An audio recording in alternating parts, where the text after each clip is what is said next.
Hey cue balls, welcome back. It's been a while since we've had a Quinnisode, but Quinn and I had a discussion about one of my favorite movies of all time, Fargo, from the Coen brothers from 1996. This conversation assumes you know what the film is, and so if you haven't seen it, you might want to see it or see it again before you listen to our ramblings. But it was a really nice conversation. We hope you enjoy it. Thanks, as always, for all your support. It means the world of horror to us, truly. Welcome to the World of Horror Special Edition Quinnisode, episode 131. I'm Christina. And I'm Quinn. This is the podcast where Quinn and I have a conversation about a work of classic horror in our Midwestern accents.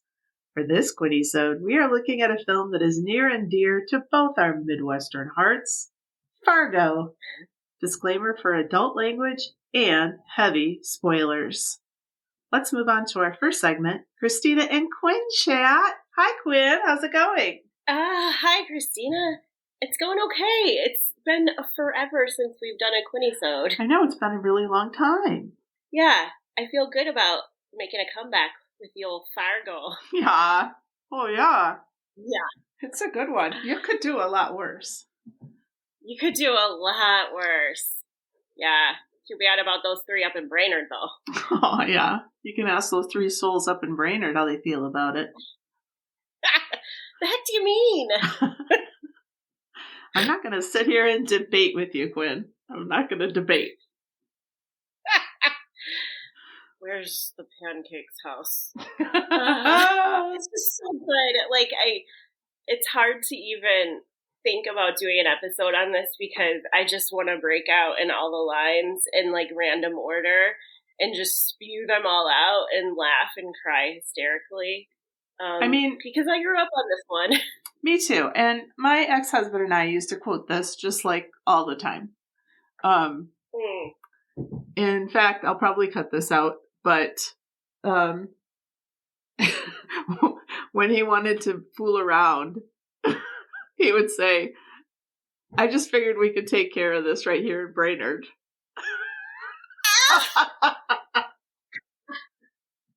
Oh my God. Okay, that's embarrassing. But yeah, I love it. Yeah. But we would also say, I'm not going to debate you, Jerry. We'd also say, no way, Wade. No way. And we're not a bank, Jerry. This one that I think is maybe underrated is Wade's performance and the line, no Gene, no money. Yes. No Gene, no money. I was looking at the trivia, and apparently Harve Presnell had not made a movie in 20 years before he was on this one. And he's amazing. Everybody's amazing. I think they're all at the heights of their powers. I think so too. And I oftentimes when I watch this movie just feel like Wade is actually the true villain in the entire world of Fargo. I think that he's made Jerry what he is, unfortunately. But I also get Wade's perspective because Jerry is Jerry. He's Jerry Lundegaard, Yeah. He just is Jerry. So I don't know. I'm a little torn. I don't know. But I think you're right. I think everyone is at the height. And when I last watched this, I tried to come up with plots for new Fargo episodes. And I do want to see a Fargo episode from the son's perspective. Oh, yeah. Or a Fargo season. Poor Scotty. Because that kid... Ooh. Well, he's going to be all messed up. He's lost his mom and his grandpa and his dad. And his dad tried to have his mom killed. Oh, my goodness. Poor Scotty. He's going to have to up his accordion lessons. Well, for those who haven't seen Fargo, here are some stats on the movie. We'll probably talk a little bit about the show, but mostly our focus is on the film. Directed by Joel Coen, written by Joel and Ethan Coen. starring Frances McDormand, William H. Macy, Steve Buscemi, Harve Presnell, Peter Stormare. Cinematography by Roger Deakins, edited by Roderick Janes. Music by Carter Burwell. Release date March 8th, 1996 in the U.S., just a few wee months before the emergence of Mac upon the world. And in the UK, it came out on the 31st of May. It has a running time of 98 minutes. I think we could get Mac to watch this. I'm sure he has. I think he has. Okay. It really does. It's a quick film, though.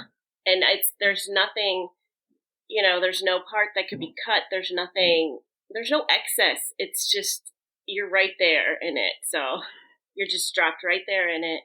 Yeah, and some people have said that the scene with Mike Yanagita in Minneapolis could have been cut, but it absolutely could not have been cut. It is essential to the plot of this film and to Margie's character. Yeah. I don't think I always remember that scene, and I think this time watching it, I had remembered it differently. I didn't remember that he was sort of playing her. And so every time when I was watching it this time, I was like, oh God, poor Mike, and like, he's so dear to my heart in that scene. And then he's such a player too. But that performance is just flawless. Yeah, he's amazing. And so this movie is mostly about a very ill-conceived plan that goes all kinds of wrong. And we never know why Jerry Lundegaard needs all this money. Do you have any theories on that, Quinn? I bet it's a gambling thing. He owes a debt to someone that's gonna like break his legs type of thing. So he gets in with Shep somehow and it comes to fruition. But no, we don't know. Do you have any theories? Well, he wants his father-in-law to invest in these parking lots. But I'm not sure if that's it. I always thought it was gambling. I mean, it's so much money. And this guy, I would bet he's just a terrible gambler. Yeah, I would too. I don't think it's just for the lots. There's not one single stitch of me that believes it's just to invest in those lots. Yeah, Jerry's pretty bad at everything that he does, although he has been named Employee of the Month more than once at his auto dealership. Of course, it's his father-in-law's dealership where he has to work. This poor sap. Yeah, he really is just a poor sap. And you do feel for him because you see everything going wrong and he can't really complete anything successfully. And I think one of the things I love so much about this movie is William H. Macy's performance, because you can see it all on his face. He's doing so much face acting. Like, you can see, I love it in the beginning when he comes home and his wife is making dinner and his father-in-law is in the living room watching a hockey game. And, he asks if he's going to stay for dinner. And then she says, are you going to stay for dinner? And he says, yeah. And just William H. Macy's face, he's just like, ah, but like, it's so subtle though, too, because it can't be outwardly, contentious. And it's just, he's so great. Like, he just does so much without saying anything, too. Yeah, and I'm not sure which of the Coens was talking about Minnesota Nice and how when you grow up in the Midwest or when you live in the Midwest, there's this whole culture of nice. I don't think it's specific to Minnesota. I grew up with it too in Wisconsin, and I'm sure you grew up with a version of it in Michigan. I think a really good example of this is when Mike is breaking down in the Radisson restaurant, and he's just getting a little loud and a little like agitated, and she's going, "It's okay, Mike. It's okay." Because you don't want to, have too much going on in terms of emoting. You just want to keep things sort of light and nice. But of course, you can't live your whole life that way because, emotions do need to come out at some point. Yeah. And I guess there are Mike Yanagitas out there that will take advantage of that. And even in that scene when he moves to sit next to Margie in the booth, and she says, no, I think it'd be better if you stayed there.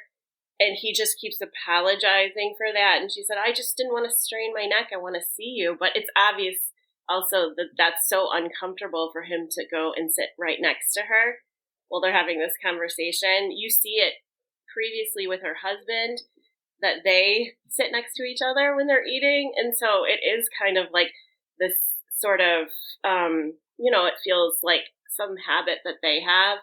And she doesn't want to, I don't know, she doesn't want to like parallel that with Mike. And obviously it's just uncomfortable. And yes, it's hard to strain your neck, but it's also so awkward to have someone sit next to you that you hardly know, who's also starting to tell like really kind of awkward stories or heavy stories, because he's telling her about how he married this woman out of high school and they had, I think he says that they had kids and then she had cancer and died. And then we find out later through a phone call with another friend when Margie's on the phone that Mike liked Linda, who he said he was married to, but there was never a relationship there.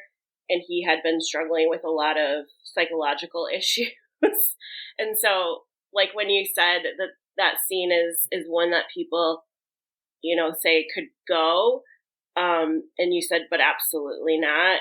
So we see it like as her, once she realizes that Mike played her, kind of sets her back in motion to look at Jerry and then ties it up. So I think it was a risk to even include that scene, but I can't imagine this movie without it. And it does make so much sense now that it became the reason, that she kind of took a second look at Jerry. I've never thought it was out of place. I thought at the very least it tells us more about Margie and that little thing that she does where he's like, is it okay if I just like sit with you? And she's like, no, why don't you sit over there? I prefer that. And that is just I want to be like Margie in that way. I just want to be like super clear, not the stuff maybe that comes after that, but just be like super clear. No, I don't like this. Do that instead.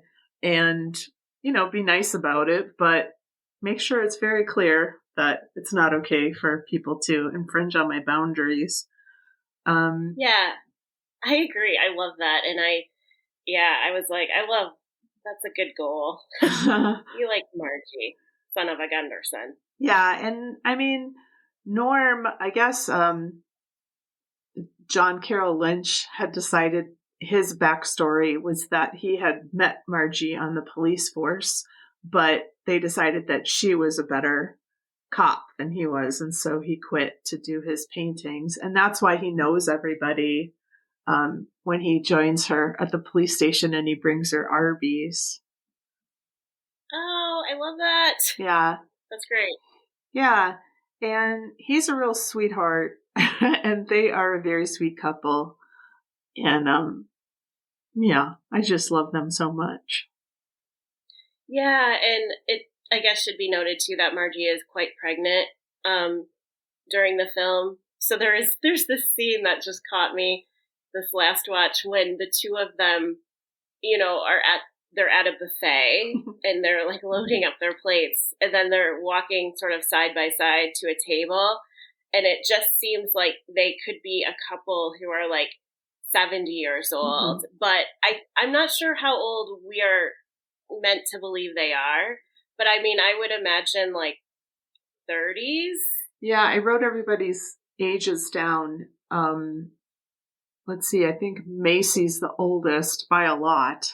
And Frances McDormand is about 6 or 7 years older than John Carroll Lynch. But I don't think we're supposed to think that. I think we're supposed to think they're very close in age. But I think they were like in their 30s. I just watched Blood Simple last night again, and little baby Frances McDormand was like in her 20s for that film. So very sweet to see her like that. Yeah. So talented. I know. Just dripping with talent. Yeah, disgusting.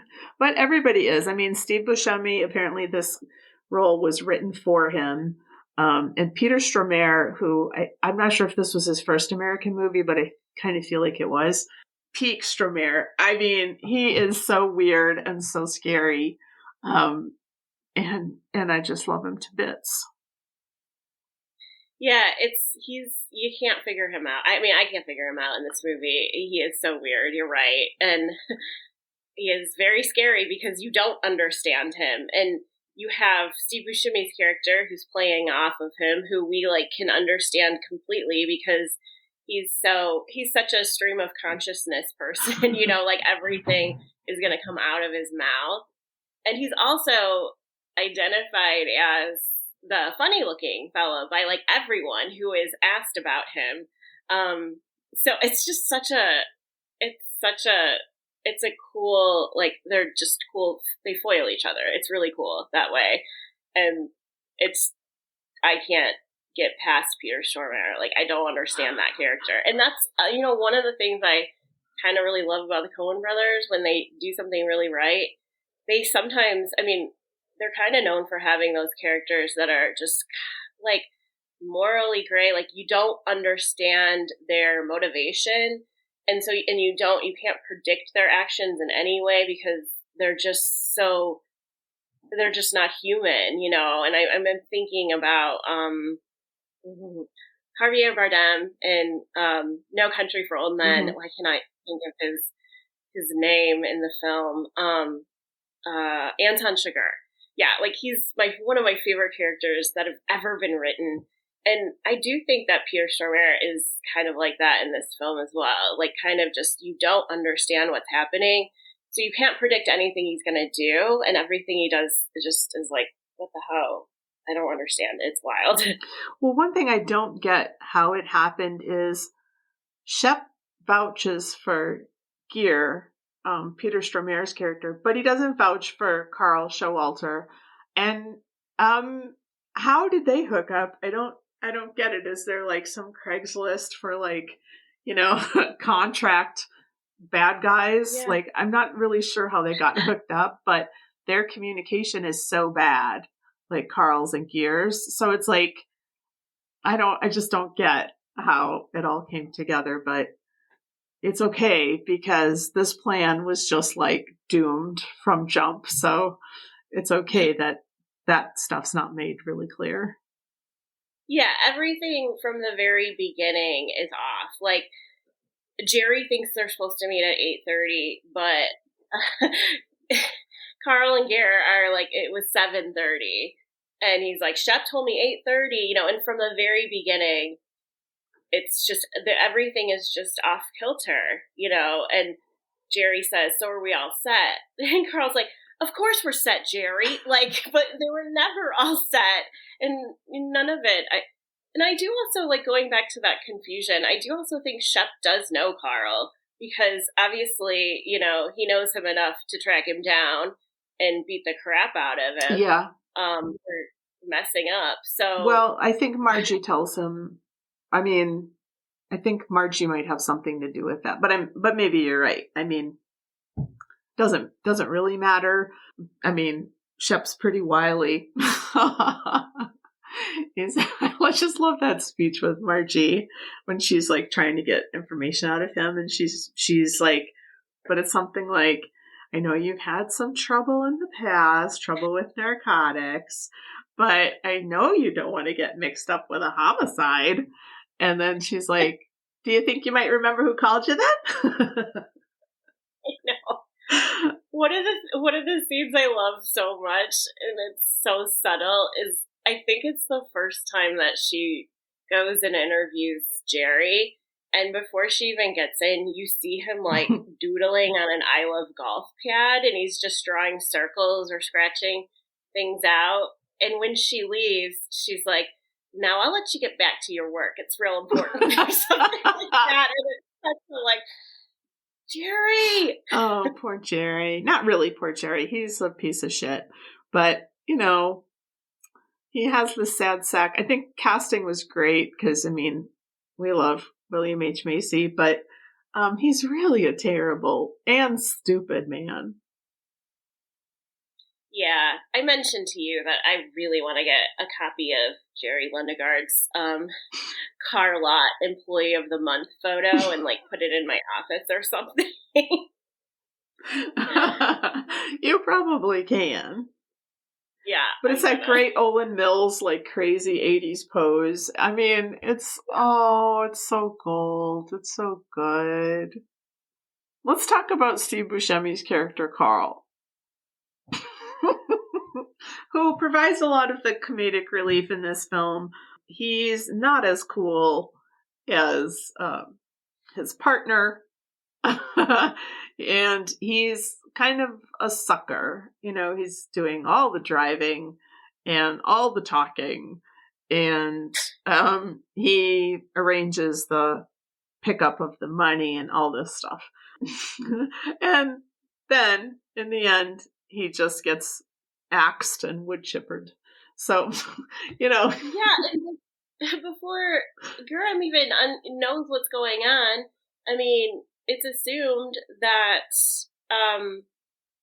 his wife's, the kidnapped wife, starts like screaming or something, and he kills her. Yeah. And so the only job that he had, I guess, was to watch her, and he, wanted to watch TV as well, but like, something ticked him off and he ends up murdering her anyway. So he never even completes that task. And yeah, Carl just does everything and he gets beaten up because of it, shot because of it, and then eventually Grim kills him. So yeah, ends up in the wood chipper. And that was one of the things at the time that kind of got out. That there was a wood chipper scene at the end. And so before I saw this movie, I knew that. And I was just kind of like waiting for the wood chipper. Like, how's it going to come into play? But I guess my ex-husband and I I guess we saw it when we came back to the States in February. No, that's not right. We came back to the States in February of 97. So I think we must have seen it on video. I don't think we saw it like in the theater. But after that, we just watched it kind of a lot. So. Yeah, I had a friend in high school who we would just sit in her parents' basement and watch it all the time. It's like we just had it on all the time. Yeah. I don't think I saw it in the theater though. I think it was on video as well. Yeah. And I don't remember, I don't know. It's one of those that I think that if you didn't see it right when it came out or right when it was released on video, maybe it's not part of you like it is for us. I don't know, because I don't know if it was that big or, it was, but it's just very strange too. Yeah, I showed it to my boyfriend who grew up in the South my beef. I'm trying to not call him my boyfriend because we're in our 50s and that just seems really strange. So he's like, people don't really talk like that, do they? And I'm like, oh yeah, yeah, they do. I want to talk to you about some Michiganisms that I might not know, but do you guys say oofda over there? No. Okay. No. How about yaderhe? Nope. Okay, how about... some of the things that are scripted, I don't like darn tootin'. I never knew anybody who said darn tootin', but you got that right is definitely something I heard growing up. Yes, same. I'm sure I've heard darn tootin' though as well. I also wanted to ask you, when you were a kid, you grew up Catholic, so I'm guessing not, but were you allowed to swear? as a kid? No. Are there certain things that you could say, like crepes or cheese and crackers or something like that? Yeah, like any rendition of something for sure. And I think I remember my mom taking something out of the oven and like burning her hand and saying fuck. And then it was like everything was off the table after that. And I don't really know how old I was, but that was it really. It wasn't young, but it was the most hilarious thing for a kid to see. But then also it just nothing mattered after that. It was strange. It was like once somebody uttered it in front of everyone, then it's just off the table as having any, greater effect. Oh, wow. That's really funny. Yeah, I mean, I kind of grew up in a more liberal household, and we're kind of told, like, things that are okay at home are, like, not okay out in public kind of thing. But my mom really didn't like, oh my God, or Jesus Christ, or anything like that. She really didn't like that. Yeah, my parents still do not like that. And I don't know how or when I got in the habit of saying God damn it, but I say it so much. And when I say it in front of them, I see like a little piece of them die. I don't like it. It makes me sad, but I don't know. I guess I just feel like that's the phrase that has the most effect now, or I don't know. Yeah. So I definitely for some reason it's in my immediate vocabulary. It's a daily thing. Well, let me see what I got here for trivia for this film. The snowplow that drives past the motel at the end of the film was not part of the script. Signs in the area warned motorists not to drive through due to filming, but a state employee ignored them. Oh, I love that because it's such a cool parallel with the beginning when he's towing the car into the bar. Yeah, I love that. I love that. The opening shot is so great. Just this like Oldsmobile emerging from the whiteness, from the snow. Yeah. And I mean, you and I have driven through snow like that. And it's just something that, I don't know, there are certain things I'm really grateful for having grown up in the North. Like I know what it feels like for my ears to freeze. Or the stuff in your nose to freeze. I know what it feels like when it's so cold that you can feel it like in the back of your throat. And I was lucky to grow up in Madison, Wisconsin, where there's like a lot of, we're surrounded by lakes. And so I learned how to ice skate. And I mean, I'm just really grateful for all that stuff. But I love to see snow in cinema. I don't have any desire ever to live in a place where it snows like that, but I just think it's gorgeous on film.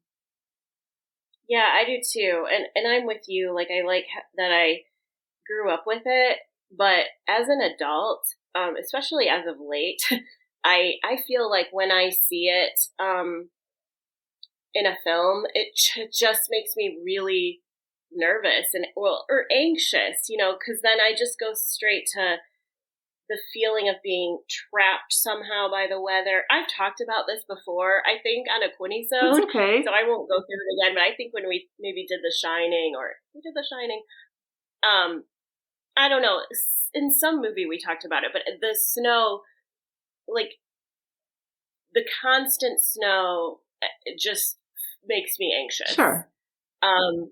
But I do really I think I love that opening shot, like you said, and the music, the score is so epic. Mm-hmm. It's so epic that it feels like such a wonder of how they've created this world. Like, because it just feels, and I mean, it's also starts off with like, this is a true story, the names, people have been changed, whatever. So like, that's the thing with Fargo. So it puts you in a world. You're already put in a world, and the snow just is such a character, I think, and it's just, it hardens you. Mm-hmm. And I think it also makes your decision making, I think it frays your decision making, like everything. It's just, if it's a constant thing that you're battling, it's a hard life. It is. I like those scenes when people are coming in out of the snow and to see them like knock off their boots and stuff. I love that for some reason, because it's like, if you don't know that environment, if you don't know that setting, you don't know like all the steps it takes to get in and out of your house, and like to see that emphasized, I think is cool, because it further emphasizes the harsh conditions, because that's a hard life. Like Wisconsin, Michigan, Minnesota, like that's hard. Those are hard winters. And I didn't even really know those winters until I went to college in Kalamazoo. So I had the lake effect snow from Lake Michigan. And we would be like trapped in our house or apartment or whatever. That happened a lot those winters. Yeah. I would be so ill prepared if I ever had to like live through a winter like that again. But yeah, when you grow, I wasn't born in Wisconsin, but from when I can remember, we always lived in Wisconsin, and yeah, it's like the kid in the Christmas Story, like the in the snowsuit. That's, they just like put you in a snowsuit and throw you outside, and you just have to. Yeah. And I do think it makes you tough, and I think all the people who settled there, the Polish people and all the groups who like saw that place and said, this reminds us of home, are just such tough people, so yeah. I think I am really glad that I grew up in that climate. Yeah. I think it's a unique thing. And like I said, I grew up around Detroit, and we have harsh winters there, but they were not anything like living on the west side of the state. But for me, it was constantly, in the winter, it would snow, and then things would melt a little bit, and then there would be so much dirt snow, like dirty snow everywhere, and then slush, and then it'd freeze again, it'd snow again. But when I lived in Kalamazoo, it was just white snow all the time. Like it probably got dirty like maybe once a season, and then until it all lifted for spring. It's a consistent force. Yeah. And like when I moved here to North Carolina, I think it was our first winter here. Yeah, I don't know. It was either our first or second winter here. And there was an ice storm and knocked out power for 5 days. And I had never heard of such a thing, because we don't have, here they don't have the infrastructure to deal with snow like that. So if the snow gets on the power lines, they just can get like pulled out, and then you just don't have power for days and days. And I was like, this fucking backwater. Like, what have we gotten into? But yeah. now I kind of love that, because if like you get even a little bit of weather, everything shuts down, so you get a day off. I know, that is kind of amazing, actually. Yeah, we haven't had one of those for, I think, what is it, year and a half, but there's always hope. Yeah, it's been a really mild winter. That's like the oldest thing I've ever said in my life. Yeah, it's been a really mild winter. All of a sudden I heard myself saying it, and I was like, oh, Quinn. Oh, yeah. What are you on? One of the things I wrote down is that this doesn't have anything to do with much of anything, but I know because we've done Pee-wee's Great Adventure on a Quinnisode before. I imagine, so the scene where Carl and Grimm get stopped by the police officer, that kind of sets off the whole path in motion. For some reason, this watch, I wanted to, like, I envisioned switching it out with when Pee-wee is in the car with Mickey and they get stopped by the police, and he's like a convict on the run. I was like, how fun would it be, like, to put that scene there and that scene there? It wouldn't make sense, but it was a cool, like, it just reminded me of that so much. And it's just too bad that, Grim wasn't a little bit more like Pee-wee and found a nice dress to put on so that the police officer could admire her. Yeah. Yeah, no, on one of my rewatches, I guess I had forgotten how brutal that traffic stop is. Highway stop. I mean,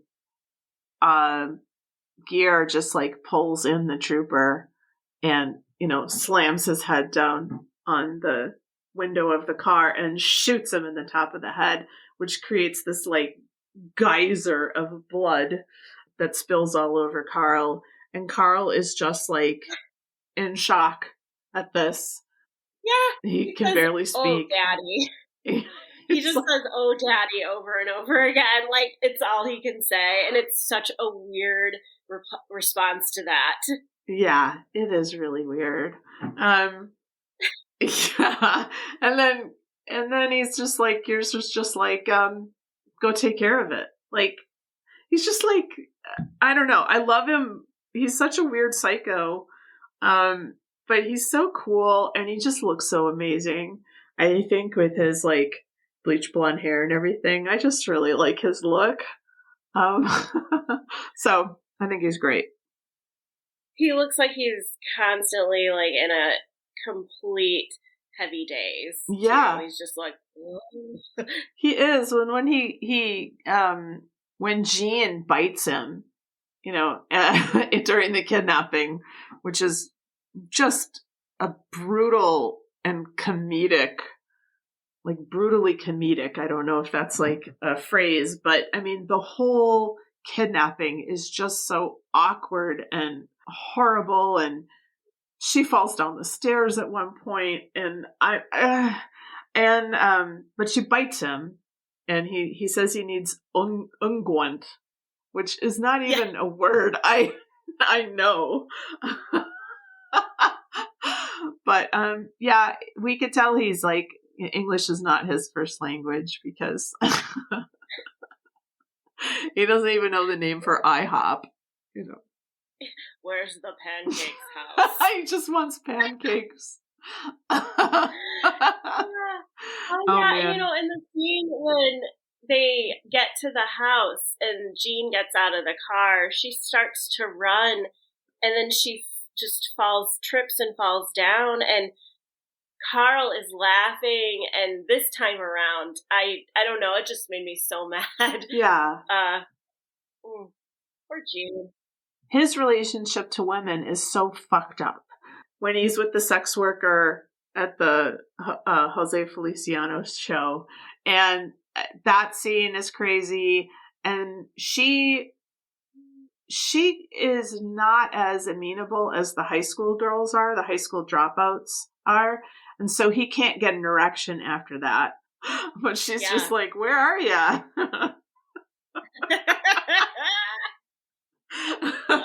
But at one point he calls Jerry, and Jerry's like, how's Jean? And he goes, who's Jean? I know. Like, she doesn't even have a name to him. So he's horrible. I know, and when they're in the lake house or the cottage or whatever, you can see their breath. So It's like, I don't know whose house it was that they had access to, but the electricity, I mean, was not going at full speed. Obviously things were working electricity-wise, but it was very cold in there still. And I mean, yeah, after falling, being sort of beaten up, stashed in a car, like, she's already in bad shape. So yeah, and all for a little bit of money. Yeah. That's a great little monologue at the end where Gear is in the back seat and Margie is just like putting the final pieces together. And I think there are 7 people. She doesn't know about the guy in the parking lot, the parking lot attendant. But, the 3 initial people in Brainerd, and then of course Carl and the wife and the lot attendant and Mr. Gunderson. So is that his name? Yeah. Gunderson? The dad. Gunderson. Gustafson. Yeah. Yeah. Wade Gustafson. Yeah, and when Jerry's leaving the lot, I love the scene where you get a look at the lot attendant, like, legs up with blood, and Jerry's like, oh, jeez. Yeah. It's just spun so far out of control at that point. I mean, everything's lost, and then when he goes home to Scotty, Scotty's like, the guy, what's the guy's name? The accountant. Stan Grossman. Yeah, Stan Grossman called. Are you going to call him back, Dad? And he's like, I'm going to go to sleep now. Like he has nothing. And then when Marge, but he doesn't prepare at all. So when Marge is like, can I talk to Mr. Gustafson? Like when she goes to the lot the next time, he just stares at her. He has not prepared at all for that moment. And so he doesn't have an answer. And that's why I guess he has to flee the interview because he doesn't have anywhere else to go. Yeah. He's so stupid. And I like that part. Yeah. I like that part because he makes it a point to say, I'm not arguing. I'm cooperating. I'm not arguing. And it's sort of like cool because it parallels the beginning with Carl saying, I'm not going to debate you, Jerry. I'm not going to sit here and debate you. Yeah. And I just like that a lot. Also love the scene with Carl and the lot attendant when he won't give him his money back for turning around. Mm-hmm. And he's like, well, I guess you think you're somewhat of an authority figure sitting here. It's just a great scene.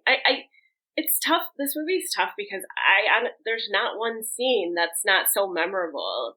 It's all so good. I always think about the beginning and the conversation with Wade and Jerry saying, this would be really good for Gene and Scotty. And, Wade says, Gene and Scotty never have to worry. Yeah. And it's that moment that, I mean, it's definitely, you feel for Jerry, but it's such a great line that lets you understand that relationship so very well. Yes. Yeah, it's really good. It's efficient writing. I'm a sucker for that. And I think there are certain Coen Brothers movies that I love. No Country for Old Men is definitely up there, along with, I was just thinking the other day about Raising Arizona. There were so many cool, they were going nuts with the camera in that one, like on all those like fast, like trolleys. What do they call them? Dollies. Yeah. These like crazy sped up dolly shots and stuff. And that chase scene in Raising Arizona is like epic. And just watching Blood Simple last night, these guys are like super talented. They've had some misses, of course. I'm not a fan of all of their work. Yeah. I even like a lot of their stuff that's panned, but I don't love everything. But one that I know that people don't like that I do like is Burn After Reading. Mm-hmm. I really love that one. I think it's so funny. And we haven't mentioned the series, but it's real good. Especially the first season, I think, is just fantastic. And there are all these quotes back to the movie. So if you're a fan of the movie and you haven't seen the show, or vice versa, I think that they are really great companion pieces. And I think that we have a lot more sympathy, well, at least maybe in the beginning, with Martin Freeman's character. But he loses our sympathy pretty fast, too. Yeah, there's no sort of like wealthy father-in-law in that one, but his wife doesn't treat him right for sure. No, for sure. Reason to do what he does, but he has a brother who he's living in the shadow of his brother. And she says something like, I married the wrong Lundegaard. And he's like, oh boy, that's hilarious. And then he kills her with a hammer. I think season 5 is a good one. Would you like to read the 5-star Letterboxd reviews? All right. So this is a 5-star review, watched by Sam Hardy. A feast for the senses and emotions. Marge is the GOAT, so that's greatest of all time, right? Confirmed. Yeah. Norm is also the GOAT. Jerry is the WOAT. The worst of all time, I guess. That was hard for me. They always are. All right. This is a 5-star from Brendan Ross. Just a second, it's called. I know it's a little late in the game for this feedback to be constructive, but Noah Hawley really blew it by making 5 seasons of DiCaprio pointing at TV GIF references when he could have made the much better version of Fargo, the series that's about recently unemployed Stan Grossman and his adopted son Scotty navigating grief and trauma while eventually growing to not just tolerate but love and respect each other while they figure out this crazy thing called life in chilly Brainerd, Minnesota. Now that would be quality television. I agree. I want to see that. Yeah, me too. I also want to see the Mike Yanagita version of Fargo. Oh, man. Oh, Mike. Oh, Mike. Oh, Margie. I liked you so much. I've been so lonely. Oh, she fought real hard, Margie. You were always such a nice lady. Oh. You're always such a nice lady. I liked you too, Mike. All right, so here's another 5-star by T. Downey 205. This is as close to perfect as a movie can be, in my opinion. No wasted scenes, amazing concept done so creatively. Minnesota niceness, excuse me, mixed with the pits of humanities, greediness and evil nature of the world, and in everybody's subconscious, like the feelings of a bad idea being executed poorly, and for the worst reasons, and seeing the worst possible scenario play out with strangers, no control, nothing earned, only misery. And the music just calling out to how tragic and sad and slightly beautiful it all is. What's not to absolutely love about this movie? Oh, I like that. I wish that T. Downey 205 could use punctuation. Me too. But I love this. But yeah, I love it. That music, it is beautiful and so sad and tragic. And it's perfection with this as a track. And I think one thing that's nice to have come to this movie sort of at the time was I was already a Coen Brothers fan, and I liked just the whole coterie of all the people involved in Carter Burwell's music, like from Miller's Crossing and, on. It's just like legendary. So I just think it's such a great collaboration that they have. Yeah. Muy Maria gave it a 0.5 star. I hate the guy. I hate that guy. I hate everyone. I hate their stupid little darn tootin' catchphrases. I hate how the guy dug himself an unnecessary hole. He's so stupid. He literally hired people to kidnap his wife instead of asking for the money. What the actual fuck? Also, I found that this is not a true story. I originally gave it points for the wood chipper because that caught me off guard. But no, I will take them off again because this film lied to me. I hate this film. Gosh. There's so much intense anger there. I know. It's okay. Just let it go. It's fine. Let it go. The movie didn't lie to you. Well, it did lie to you. But it's okay. I mean, all movies lie to us, don't they? Yeah. They're not really happening. A cinemagoer's not Christmas. Just like going on What? They're not just like going on in a different city at the same moment. Yeah. Yeah. A Cinema Goer's Christmas gave it a half star. This movie is a trap. It's a lie. The poster makes you think of Christmas, but it's got nothing to do with Christmas. When are the Coen brothers going to make an actual Christmas murder mystery instead of this offensive holiday bait? I think that was a prank review. Wow. Maya I hope so. I hope so too. Maya gave it a half star. Why do they all sound Canadian? Oh, honey. Honey. We're pretty close to the Canadian border. Yeah, so just go ahead and do that. So, what was your favorite scene or element in this film, Quinn? I do love the long dissolves and the crossfades, and that's very much a quintessential Coen Brothers thing. I love the conversation editing, the shot reverse shot editing, because they do that so well, but that's such a known thing too.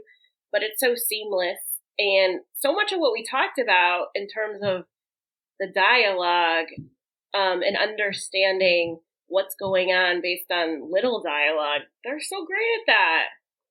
I also do really love I'm gonna go in. I'm gonna say that I love the scene that I think you want to talk about, and I don't want to take that from you because that scene is so absurdly hilarious, and we haven't talked about it yet. So the scene with the bartender. Yeah, the loud mouth. Oh my god! Oh my god! I just love this so much. So, yeah, I just copied the whole thing from IMDb.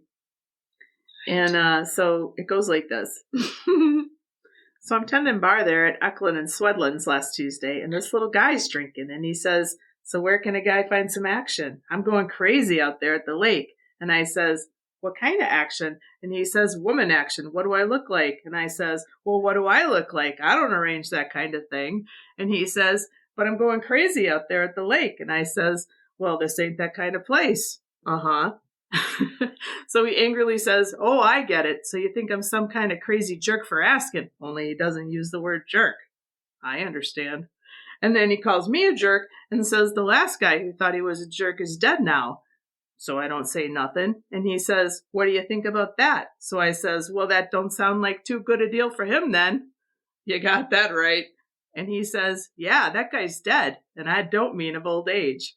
And then he just pays his tab and walks out saying, "Geez, I'm going crazy out there at the lake." White Bear Lake? Well, Eklund and Swedlin's, that's closer to Moose Lake, so I made that assumption. Oh, sure. End of story. I love it. I love it so much. It's so good. And then, of course, there's a little button there where he says, "What did this guy look like?" He was a little guy, kind of funny looking, which is a callback to, of course, our two sex workers from earlier in the film who were questioned by Margie. Full beers. There's a little guy, kind of funny looking. Well, I don't know, just funny looking. Did you see Steve Buscemi on last week's Curb Your Enthusiasm? No, I haven't watched the latest one. Oh, okay. I'm sorry to spoil it for you. He's a very special guest on last week's Curb. All right. Well, I just want to say thank you so much, Quinn, for talking with me today about Fargo. Oh, yeah. My pleasure, really. No, it was so fun.